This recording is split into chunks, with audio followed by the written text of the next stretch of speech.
বরিশাল শেরেবাংলা মেডিকেলে ডেঙ্গু আক্রান্ত রোগীর সংখ্যা বাড়ছেই। তবে বিশেষায়িত এই হাসপাতালে ডেঙ্গু আক্রান্ত রোগীর চিকিৎসায় প্রয়োজনীয় সোডিয়াম ক্লোরাইড বা নরমাল স্যালাইনের সরবরাহ বন্ধ রয়েছে সপ্তাহ ধরে। অপরদিকে সংকট রয়েছে ডেঙ্গু টেস্ট করার কিটেরও।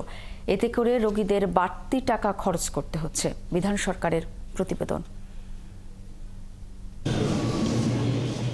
শেরেবাংলা মেডিকেলে উপজেলা এবং জেলার হাসপাতাল থেকে ডেঙ্গু আক্রান্ত রোগীরা আসেন উন্নত চিকিৎসার জন্য। বর্তমানে সেখানে ৬০ জন চিকিৎসা নিচ্ছে। রোগীদের অনেকেই ঢাকা থেকে আক্রান্ত হয়ে এসেছেন। এদের অনেকেই চিকিৎসা নিচ্ছে ২ সপ্তাহ ধরে। বরগুনা মেডিকেলে ছিলাম যখন ডেঙ্গু ধরা পড়ছে, ওখানে প্রচুর জ্বর ছিল। আমি ঢাকা থেকে আক্রান্ত হয়েছি, তো পরে ওইখান থেকে চলে আসি।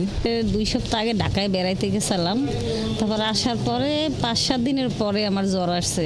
কালকে আসছি, কালকে তো চিকিৎসা চলছে ভালোই, আজকেও চলছে।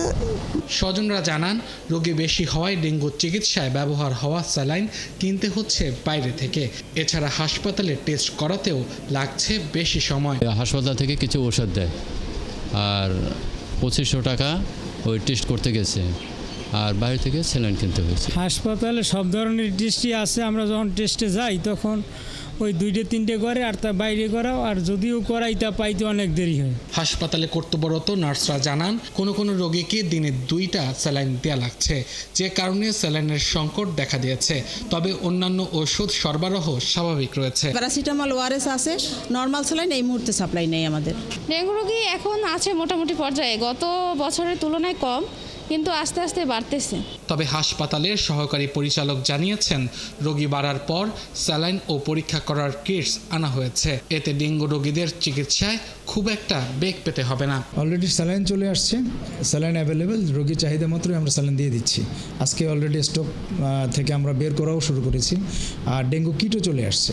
এখন ওই চাহিদার ভিত্তিতে এখন কেউ যদি নিজে বাইরে চলে যায় সেটা তার ব্যাপার, কিন্তু আমরা এখন পর্যন্ত যারা আসতেছে প্রত্যেকে আমরা এই সার্ভিসগুলো দিয়ে যাচ্ছি। চলতি বছরের ১ জানুয়ারি থেকে এই হাসপাতালে ডেঙ্গু আক্রান্ত ৪৮০ জন রোগী চিকিৎসা নিয়েছে, যার মধ্যে মৃত্যু হয়েছে ১৫ জনের।